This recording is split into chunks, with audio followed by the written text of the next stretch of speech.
There is a strange legend that occurred in 12th century England.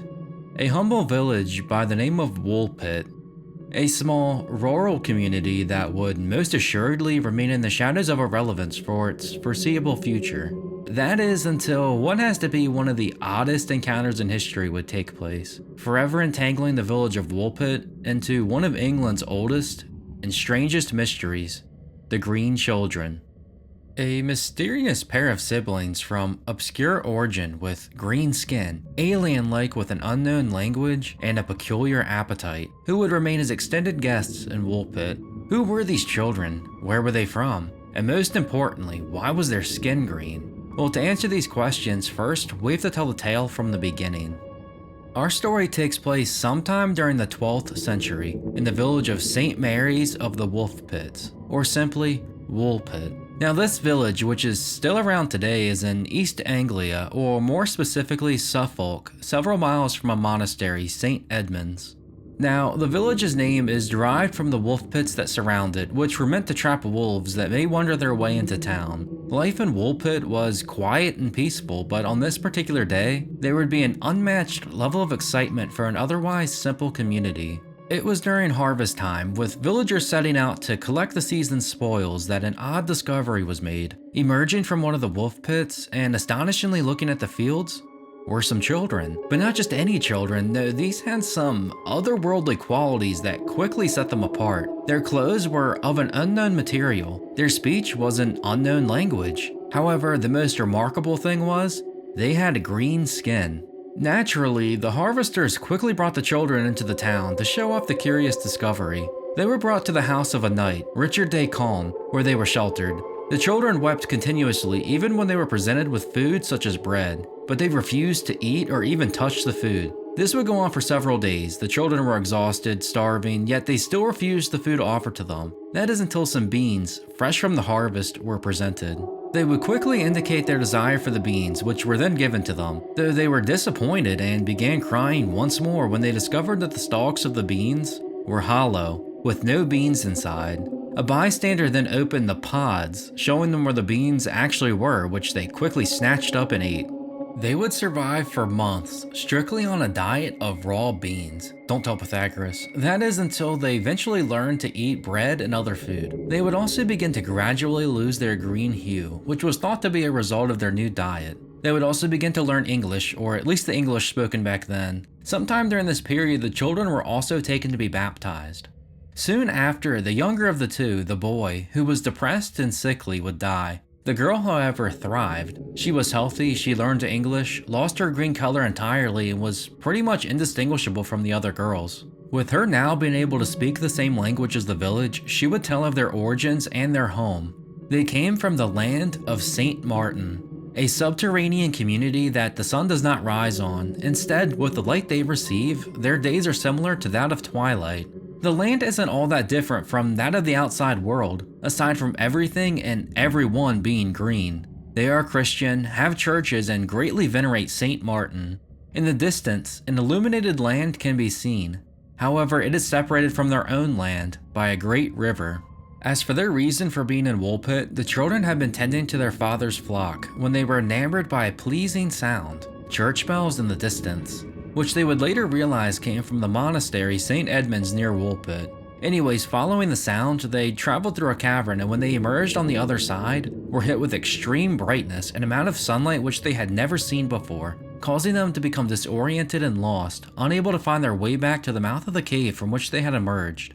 The boy would die not long after their arrival, while the girl would go on to have a relatively normal life. She was said to be lively. Apparently she worked in the service of the knight with which they had stayed. She would even go on to marry a man of nobility in the nearby town, King's Lynn, or simply Lynn. At the time the story was recorded, she was said to be living happily. Okay, so let's summarize. Sometime in the 12th century, two children were discovered that spoke an unknown language, had strange clothes, and green skin. They refused to eat anything until presented with raw beans, which they didn't know how to eat. Seemingly, they expected the beans to be in the stalk for some reason. They were from a subterranean land called St. Martin, where the most light they receive is twilight. They are Christian and have churches, so they somehow had access to the knowledge of Christianity, though that isn't specified. and for some reason were enamored by church bells. The boy didn't survive, the girl adapted and adapted well, learning English and having a normal life, losing her green skin tone and seemingly never returning to her homeland. So that's all we have from the original sources, though there may be a little more uncovered about this strange tale centuries later, but we'll get to that. Now that story is our best and earliest source of information about the Green Children. It was actually written by two separate scholars in two separate stories. First William of Newburgh in 1189, and then Ralph of Coggeshall in 1220. It's from these two that just about everything we know of the Green Children is derived. There really wouldn't be much more research into the Green Children for many centuries, going a bit under the radar until the 19th century. William of Newburgh's account was published 31 years before Ralph's. However, that doesn't mean they were not written around the same time. They were written years, maybe decades before their publication in their respective books, filled with other various tales and recordings. Regardless, we'll examine William's first. So William himself said that he did not believe the story when he first heard of it, but after he was presented with irrefutable evidence from what he considered reliable, trustworthy sources, he felt he had to record the story, no matter how outlandish it seemed. The praised historian was pretty astonished by this discovery. He felt it was miraculous. William considered himself to be particular about his sources, only including what he perceived to be trustworthy, criticizing those that didn't. It seems clear that he believed the story true, at least in origin, perhaps metaphorically or perhaps entirely. William's account seems to be an account from a respected historian who claims himself he did not want to believe the story but felt compelled to. It's probably safe to assume that William never encountered anyone directly involved. It was likely all secondhand sources, of which he claimed there were many. William was far away from Woolpit and had to rely on a plethora of written letters from his various informants. Ralph of Coggeshall is another famed chronicler, known for using direct sources often told to him orally rather than written. Ralph's account, on the other hand, while it first seems like it was based on William's being published decades later, it was more likely written around the same time, if not earlier than William's. Ralph was much closer to Woolpit, and he names a direct source for his claim: Richard de Calne, the knight that sheltered the children. It's possible that neither of these two historians saw the other's work prior. It's also possible that one influenced the other's account, but it is worth noting that the two stories are practically the same. However, they share little to no similarities in the language used. There are also some minor discrepancies. William places it during the reign of King Stephen, 1135 to 1154, while Ralph places it during the reign of his successor, King Henry II, 1154 to 1189. William mentions St. Martin's Land and its Christian culture. Ralph does not. Ralph mentions their journey through the cave to Woolpit. William does not. However, in the basis of the story and many of its details, they are the same. They were taking care of livestock when they were lost, the lack of sun in their homeland, the bells drawing them in, how they would only eat beans yet were confused on how to eat them. They were baptized, the boy died, they learned English, lost their green color, though the order's a bit unclear. Regardless, the two are remarkably similar. They don't steal from the other, instead they complement the others with details the other did not include. From William, we learn of their subterranean homeland. From Ralph, we learn more details on what happened to the girl, as he says he frequently heard from Richard de Calne and his family. Now, William wrote much more poetically, figuratively, while Ralph was much more literal. He was fine using the words and phrases of other accounts rather than create his own, which makes it seem like Ralph at least did not know of William's work, as there's no reuse of words and phrases. It also makes sense why Ralph left out probably the most outlandish detail of the story: the name of the land of St. Martin's and many of its characteristics. Still, both of these were willing to write about the supernatural as long as it served a purpose. They both took their credibility and that of fact to be of utmost importance. William says he reluctantly wrote the story, while Ralph directly names his source as Richard de Calne.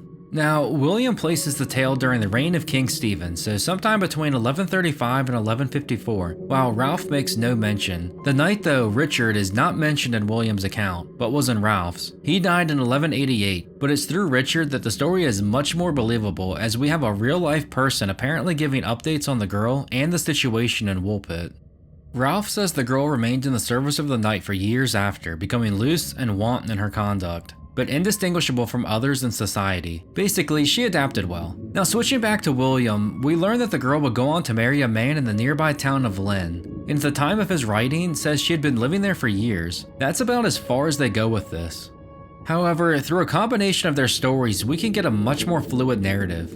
We also know that this story is meant to be perceived as an actual occurrence, even if only by the authors who wanted to doubt its authenticity, and even if it is exaggerated, it is meant to have some meaning, some relevance to history. So once again, we are left with the enigma of the Green Kids and the question of the girl's fate after marrying a man of noble status.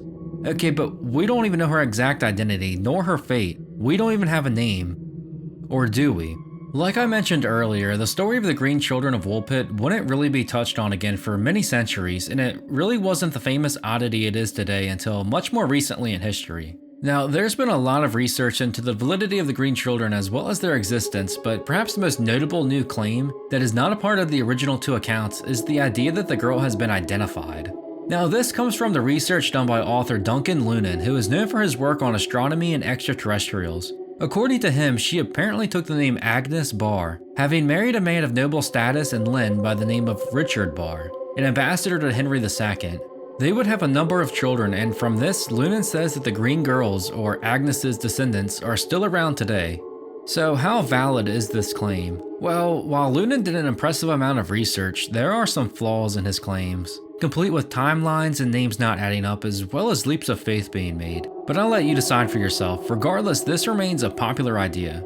She may or may not have taken the alias Agnes and married Richard Barr, but either way, it doesn't make too much of a difference, as we'll now go over some theories as to what exactly the story of the Green Children is. So all of that doesn't really give us a whole lot to go on, but throughout the centuries, several prominent theories have arisen. There's two ways to really look at this, one as history recorded as fact and meant to be taken literally, or two, as folklore recorded as a symbolic reference meant to be taken metaphorically. We'll start with the more outlandish ones until we get to the more plausible ones.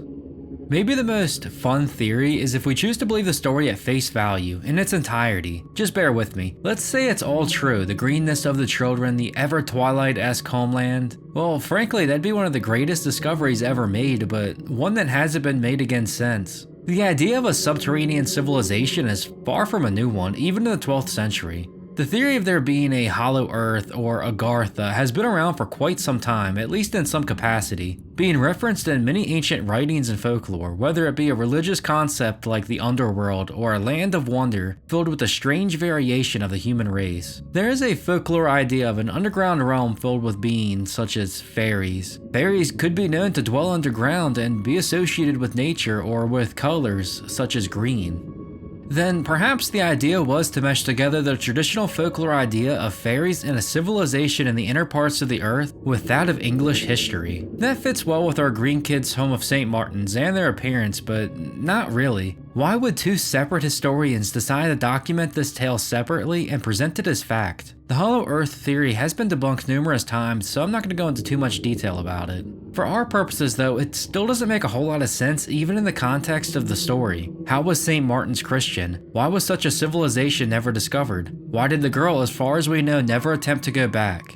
Why was the cave never found? Nor any cave in the area fitting such a description. Another theory involves aliens, but once again lacks evidence. There's really just no evidence to support the idea of the children being otherworldly beings, at least not in reality. Could it be a folktale about such beings? Perhaps, but it doesn't seem like Ralph or William thought so. Still, even at the time, it was thought to be strange and hard to believe, yes, but it was never a widespread mystery, nor one investigated heavily until recently.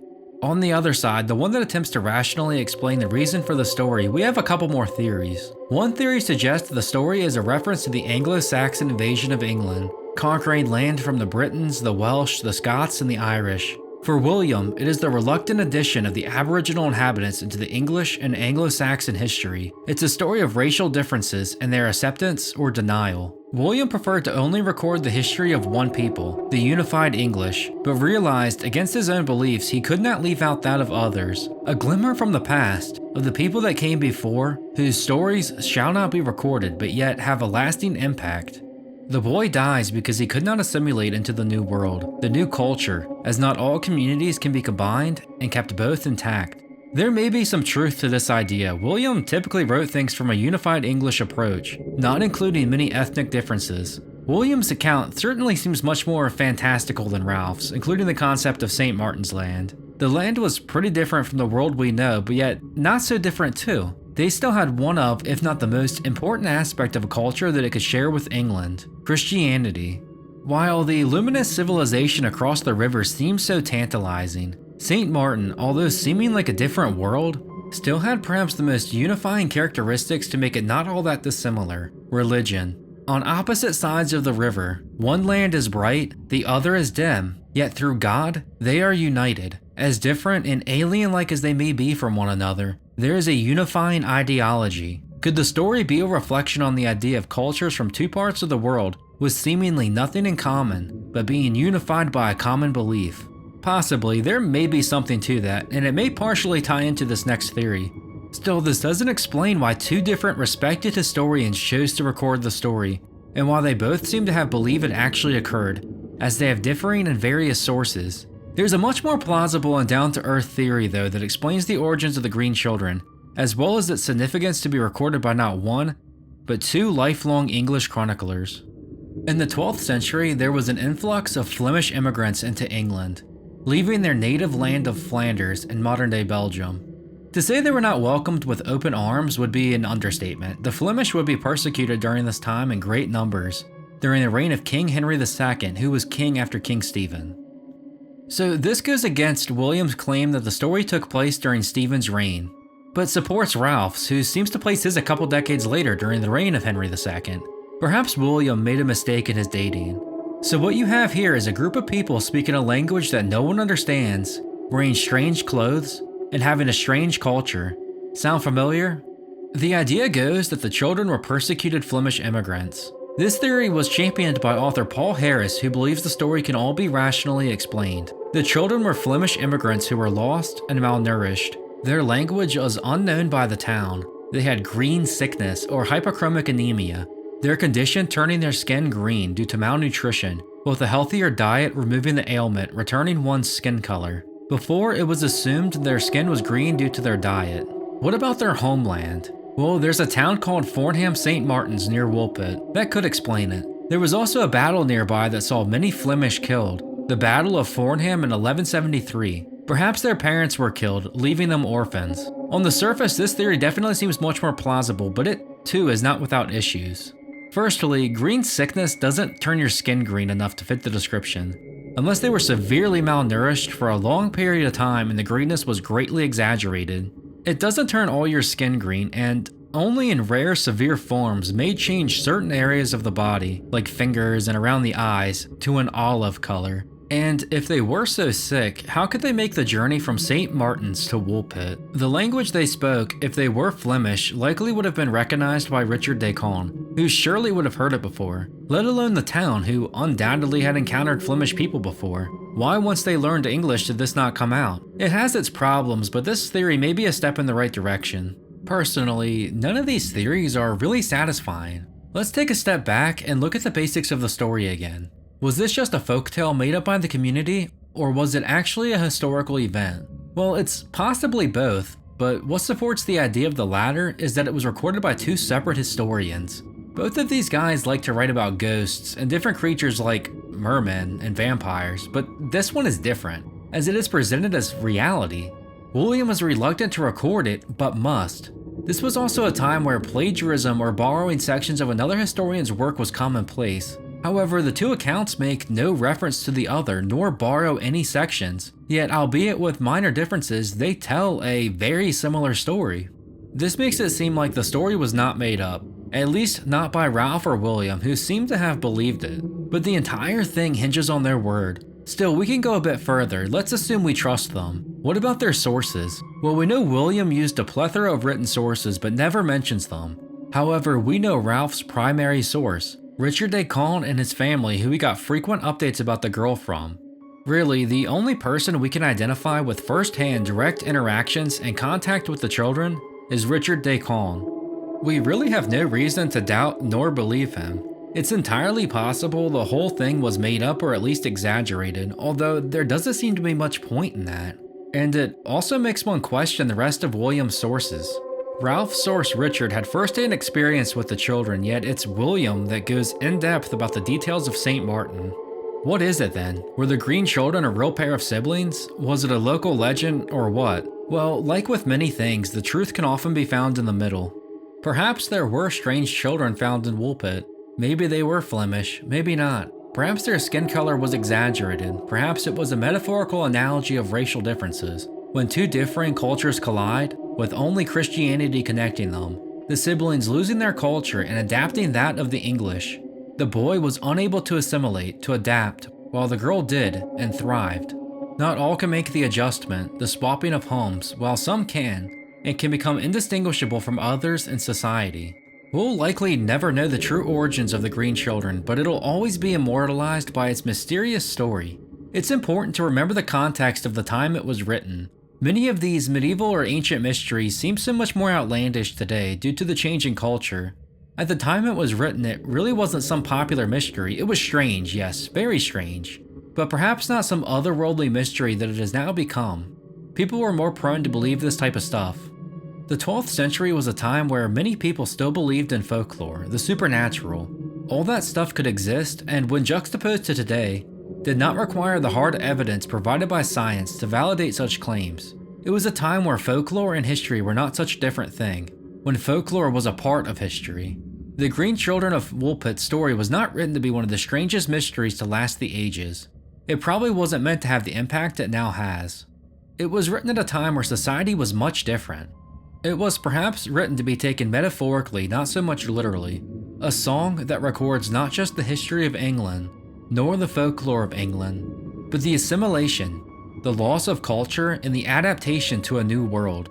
Still, it may be easy to dismiss the story as a folktale, but there are still lingering questions. Why did two separate historians record it? Why was it presented the way it was? It's what keeps this story so intriguing. Perhaps the best way to view it is as a tale that was exaggerated to serve a historical purpose. A real story of real children morphed into local legends and a chronicalized account. It is still a fascinating tale, though one perhaps not as mysterious as first believed. While the reality of the story likely does not involve a civilization inside the Earth or alien life, that doesn't make it any less important nor any less worthy of retelling. Thanks for watching. Be sure to leave your thoughts on what you believe the truth behind the Green Children is down in the comments. Also, if you're interested in another video about mysterious underground creatures, check out my video on dwarves, where I go over the origins and evolution throughout the centuries. Or if you would like another medieval mystery, check out my video on the Dancing Plague. Although dated, it's another highly interesting mystery. I'll see you next time.